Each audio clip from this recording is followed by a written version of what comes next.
Hello, everyone, and welcome to another American Consumer Institute webinar. Today, we're going to chat about the sustainability of recycling food and beverage packaging with Devin Hartman from R Street Institute.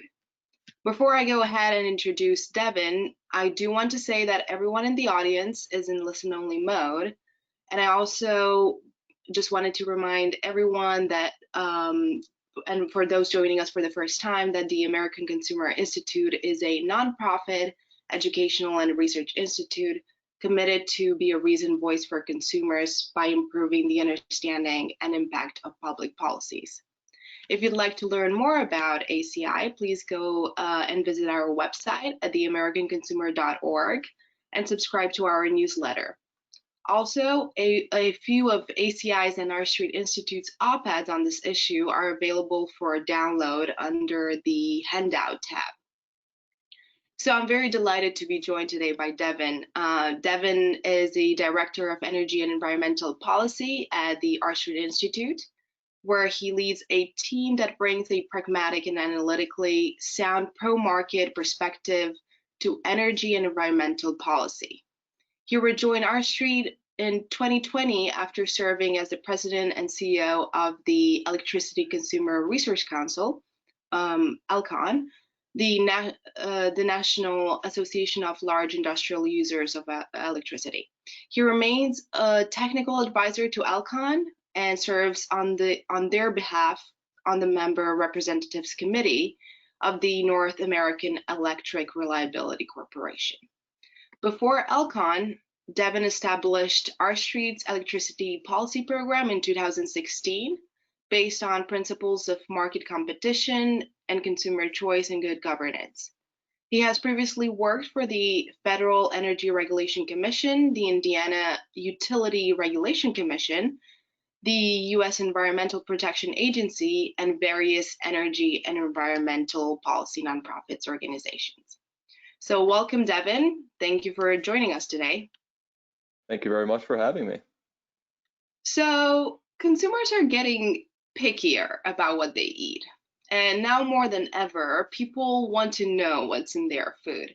And when it came from like how it's produced and what the sourcing impacts are on their health and environment. So is the industry meeting this demand from consumers? Have industry standards increased to meet consumer demand, specifically when it comes to safety and packaging? Sure, I think that's a phenomenal question. I think there's really two big trends in consumer and industry behavior to really flag here. One is that there's just a general secular trend, right? We're generally seeing a lot more awareness within the consumer base. We're seeing a lot more concerns about environmental sustainability built into consumer preferences, and that is definitely being taken note by suppliers. And so we've already seen sort of the secular trend going on for a number of years now, and it's really been accelerating, I think, in the last 2-3 years. And then, of course, 2020 happened, and where we've seen just a radical shift in the way we in consumers, engaging in certain behavior, like remote services, and also the way that suppliers approach supply chains. And I think that this dovetails in two areas, because the secular trend towards digitization of the economy and the incorporation of environmental preferences into these supply chains, and then creating differentiated products to consumers that they can start to go and choose and discuss like what types of premium they want to pay for different types of environmental impact. We're starting to see that just organically develop in these markets. And then we throw in the 2020 pandemic economy, and I think you've really seen an acceleration of a lot of the digitization of this space, and the way supply chains are managed is radically changing. And so a couple of things I'd flag that we've seen a lot this year. One is that we've seen, of course, a lot of like remote meal delivery systems, right? People are a little less prone to go out and shop in person than they used to be. So I think it's really interesting because it showcases a few things. You're seeing a lot of these like meal kit services actually starting to compete with one another based on their environmental profile. That really shows that industry is evolving. And then you also see this broader trend towards a lot of like remote grocery shopping, right? Kind of calling it the Amazonification of the grocery field. And that, of course, is something that gets reflected through their vertical supply chain. And that's being incorporated both in the quality of the products as well as the packaging that gets attached to that. And so, for example, Amazon has a big team just dedicated to more efficient packaging and reducing their overall environmental footprint in that. And so you're starting to see all these creative organic developments occur in this marketplace, and you're seeing consumers really have a lot more options to choose from than ever before. So let's just jump right into the environmental issue. So, Hmm. food waste is a major source of carbon emissions, and actually, a recent R Street blog highlights that according to the United Nations estimates, if food waste was a country, it would be the third largest emitter at 3,600 million metric tons in 2011. So, in other Hmm. words, one third of all the food produced on the planet is wasted. And Americans specifically, they waste approximately 25% of fresh fruits and vegetables every year. So why is this an environmental problem and not just a waste problem? So there's a couple components here. One is that just on the sheer waste problem, that one third of food production that's lost that you referenced, that amounts globally to about 160 billion by some estimates, and just sheer economic costs. So that's a very sizable number. And then we also think about the environmental ramifications that are not in that quantified estimate, right? And so just the incremental demands that we have for our food system to have to oversupply a system, right? Given that level of waste, has major ramifications on land, everything from land use to ocean conservation, to air emissions, including climate change. So there's really just think about everything that food production and delivery systems impact environmentally. It really touches on all of those facets. And so I think it's fascinating to kind of dissect this further and look at the elements that are going to ultimately affect this problem and thus where some of the solutions lie. So a lot of it goes back to improving supply chain management, but then also thinking about the determinants of different types of foods and their packaging and the way we consume them. So like there's always been a big debate, right, especially from the more health conscious and environmentally conscious crowd about prioritizing fresh fruits and vegetables. And I get it. I personally prefer that too, but I also recognize that a lot of times you end up wasting a lot of that, right? It's it's stuff that doesn't have a great shelf life, and these things oftentimes just go by the wayside unless you're a much better meal planner than I am. And so we see a lot of these other options, canned foods, frozen foods, things that you can just tuck away and say, you know what, I'm going to make sure that I consume that when it's available, and your waste rate, really goes down. And then, of course, the packaging that kind of ties all this together too is all inextricably linked to this as well. So I think this is all a big bit, and a lot of the environmental questions tied to this, our food systems, really boil down to getting better data to understand the extent of these problems, because these are very dynamic systems, very dynamic supply chains that are constantly in flux. And with consumer behavior rapidly evolving, we need to make sure that we can accurately keep tabs on sort of the cause and effect of different types of industry and consumer behavior and environmental outcomes. hmm So let's get a bit more into the different packaging options. So what are some of the environmental concerns associated with the different food packaging materials? Comparatively, do some packaging materials produce less carbon emissions than others? Or are some materials more environmentally friendly than others? So it varies both based on materials as well as the processes that exist for handling those materials, both everything from the upstream production side through midstream processes and consumption, all the way to the recycling and waste management and the downstream cycle. So ultimately, what really matters is we need to look at what drives life cycle environmental footprints.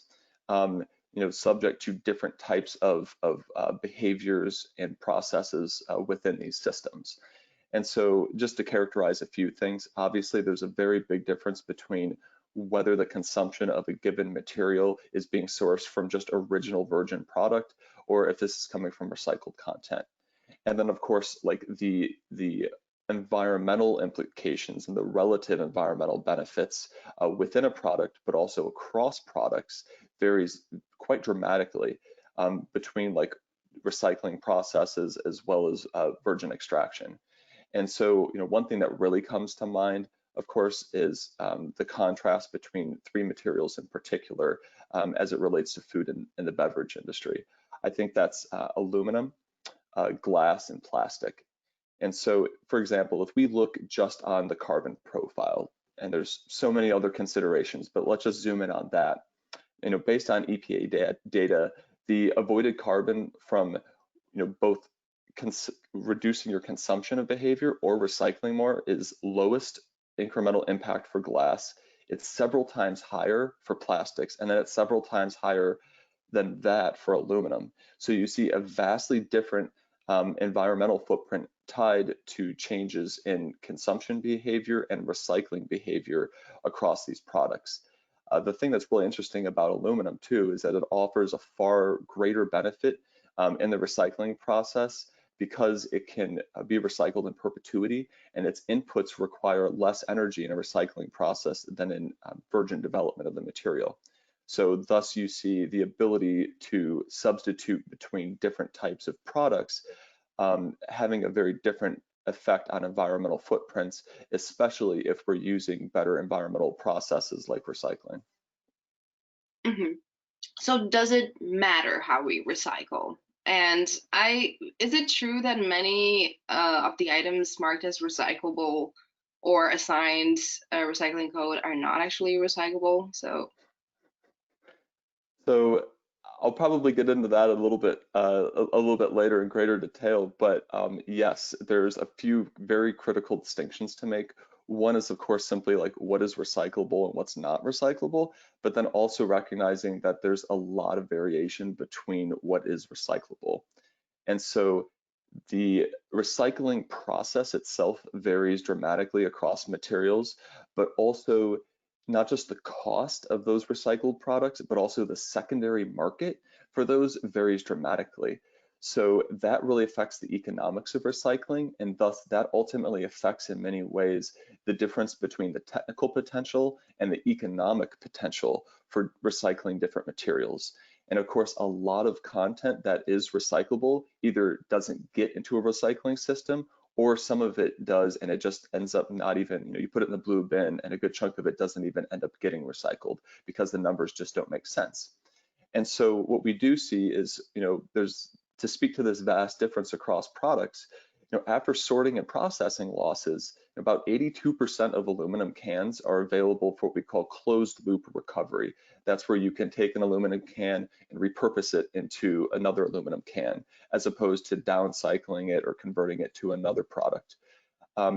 Contrasting that 82%, you get about 59% for glass, and then just about 13% for plastics.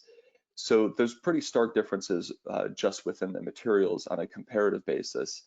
And then the other piece is also looking at the spread between what is potentially recyclable and economic to recycle versus what actually gets recycled. And that gets to the core of a lot of the issues and how changes in our policy and behavior can improve this. And so if you look at EPA data, for example, it indicates that 1/3 of aluminum and glass get recycled, but just 13% of plastics. It's simply because like a lot of, we're looking at like the rate also of landfill usage, and about half of aluminum glass end up in landfills, whereas plastics, a lot of times you're looking at upwards of 70%.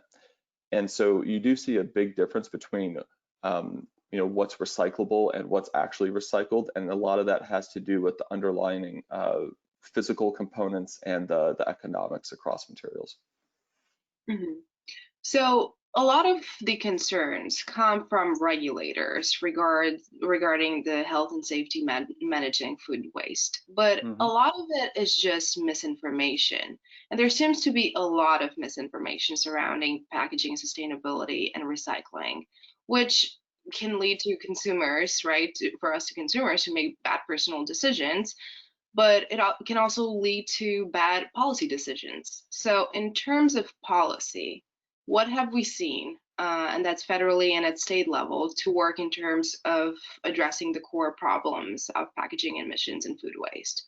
Are there any specific examples of policies that are better than others in terms of improving recycling rates? Absolutely. So I think there's a few areas here to prioritize for policymakers. One is making sure that they zero in on the root cause of any deficiencies in these current systems and you prescribe the appropriate medicine for the problem, rather than just kind of making a very high level decision that this material is good and this material is bad, and thus we should, ban one and subsidize the other.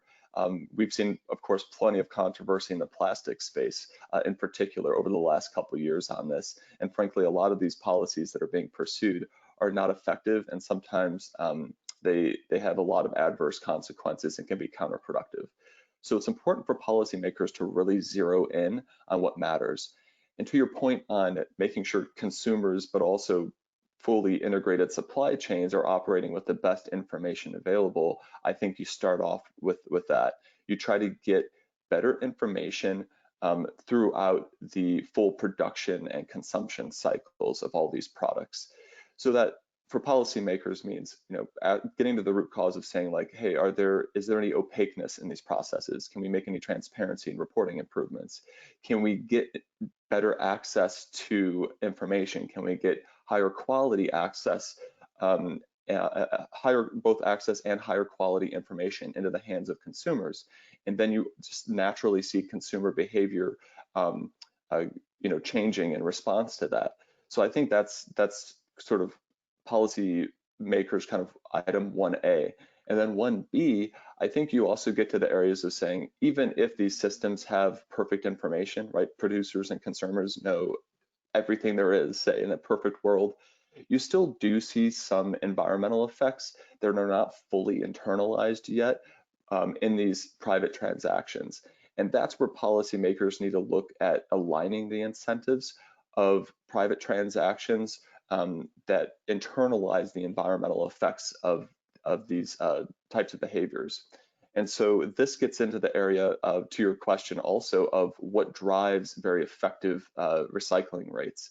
And so one, when we look at the data on a state by state basis, which is where we tend to see the most variance of recycling programs, right? Across the United States, you see municipal recycling rates hovering around 35%. But more importantly, you see a massive variance on a state by state basis. And the single most effective policy that we've observed so far for aligning the incentives and really driving recycling rates have been these container deposit programs. And so I think a lot of people are familiar with Michigan in particular, right? Because they have the 10-cent deposit rate as opposed to the 5 cents that a lot of states offer. And then of course, many states don't offer any. So in Michigan, you see about 90% recycling rates. And so you contrast that to the 35% national average, and that really shows just how effective policies that align incentives and let voluntary behavior go to work can be remarkably effective. Hmm. So, as consumers, we tend to make decisions every day about the food we eat.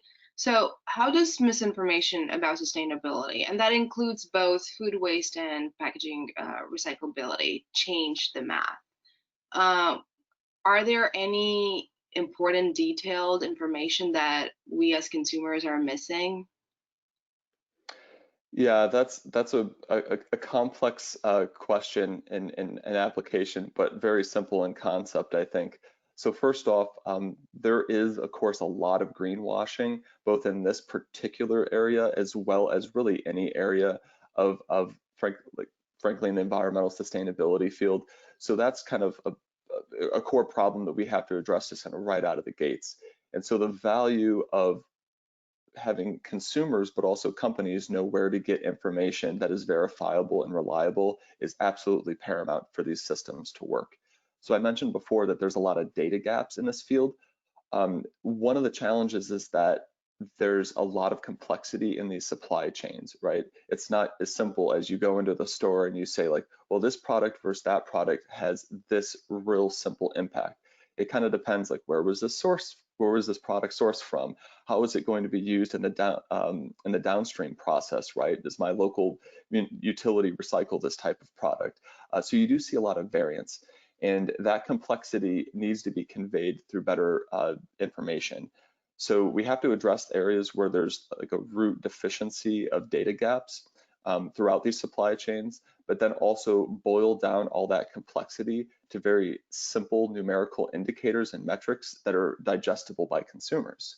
And so I think there's a couple bits both on the improving data quality and dissemination side, but then there's also a lot that's frankly just on the messaging side. So on the messaging side, like we've seen a lot of recent research come out that kind of flags how articulating what different types of materials can later become on a transformational basis after they're recycled is something that actually very materially affects recycle rates. So it's interesting to see that when consumers can actually visualize how their behavior affects ultimate outcomes, they naturally change a lot of their behavior and in a very productive and environmentally responsible manner. So I think that's an important area. And then getting kind of the root cause of where there's some disconnect between behavior and that's kind of at the root cause of some of the informational issues. I think first off, you kind of just clarify what's recyclable, what's not, because cross-contamination is still a major problem with recycling.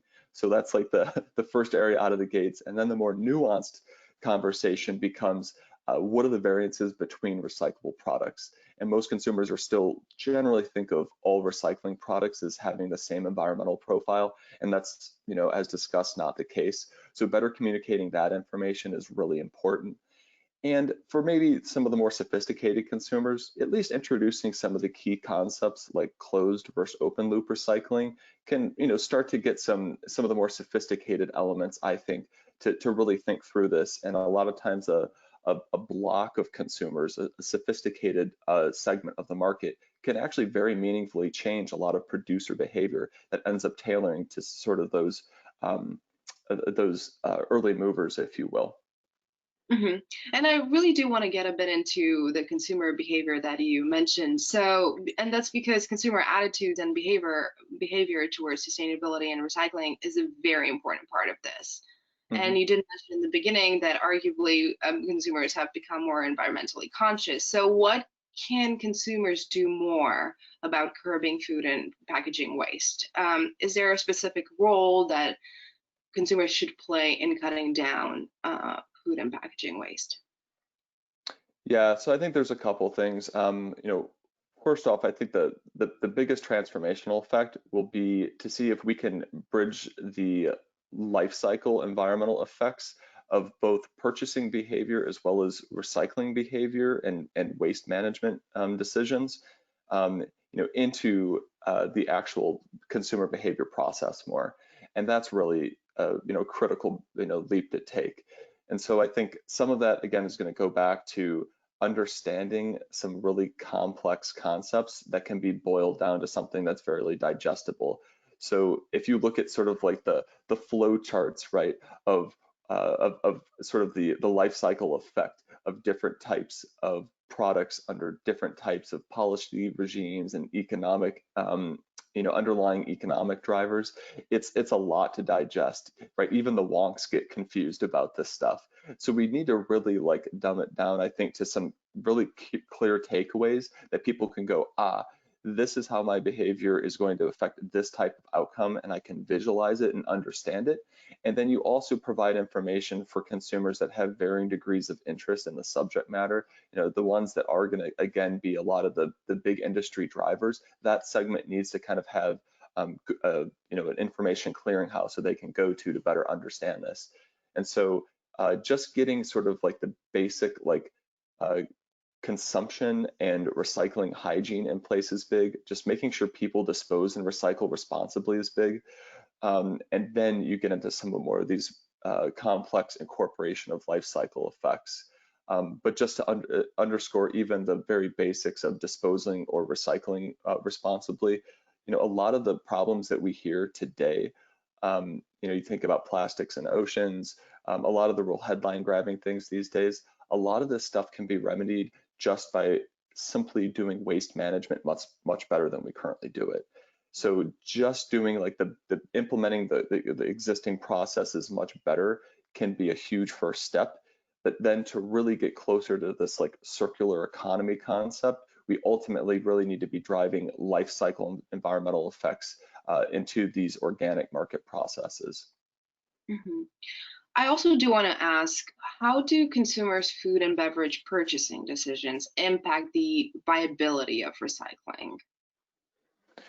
Sure. So we kind of mentioned that we know for sure that consumers' behavior ultimately affects both how much recyclable content is selected in their purchasing decisions, but also the ultimate effects of the variance between products, right, can really affect the underlying finances of local recycling programs. And I think that's when we think about overall like consumer behavior and recycling, we tend to think of, do people just remember to recycle something rather than just toss it in the garbage? And the important thing actually is to also start incorporating things into their purchasing decisions. Because they need to, if you have something already in your fridge and you just gulp it down, just making sure you throw it in the recycle bin is only part of the battle. But what you could have affected upstream is to make sure that your decision was to get a product that had a superior environmental profile. And that's where the purchasing decision nexus really plays up. And so making sure that consumers have, again, better awareness of how their product selection within the recyclable content field has major ramifications for recycling. And ultimately, it's critical because a lot of recycling programs are having some financial struggles, especially because a lot of these lower value recycling products um, end up having like a lot of cross subsidies built in, where the high value products are cross subsidizing the low value products. And so we do need to start fine tuning recycling behavior and programs in this country to reduce some of these cross subsidies and make sure that we're driving more of a targeted effort towards economic recycling. And that's going to be critical for the solvency of a lot of these local recycling programs, and it's going to have environmental benefits to boot. Hmm. So we're celebrating Thanksgiving in a couple of days, and we're going to see a lot of consumers' decision making in terms of the food we're purchasing and how we recycle it as well. Any concluding thoughts? Absolutely. So this is a bit of a bizarre Thanksgiving for all of us this year. A lot of us will be ordering in or getting creative with the way we do meals these days, and probably through the rest of this winter and into the spring, right? Um, it's a great opportunity while you're sitting there on your couch and sitting there with family to talk through the consequences of different types of of food decisions, both in terms of how you source it, how you select it, the packaging considerations, the upstream sourcing considerations. It does give us a little bit more opportunity to think about it this year, and also think about especially um, how we manage things in this current environment where we see a rapid shift in the supply chains that frankly are going to have some permanency. I think we've already seen a lot of indicators from the big retailers in this country that have said, hey, we think that this pandemic has permanently accelerated a transition and that the new normal will look nothing like behavior did prior to the pandemic on the retail side. So consumer behavior is fundamentally changing probably for the long haul. And the digital age can really offer a ton of opportunities to empower consumers to make better informed decisions. And that should really be the take home point going forward. All right. Well, Devin, with that, thank you so much for joining us today. Thank you for sharing your time and perspectives on these important issues. I also do want to thank the audience. Thank you for tuning in today. Have a great day, everyone, and happy Thanksgiving. Same to you. Thanks for having me.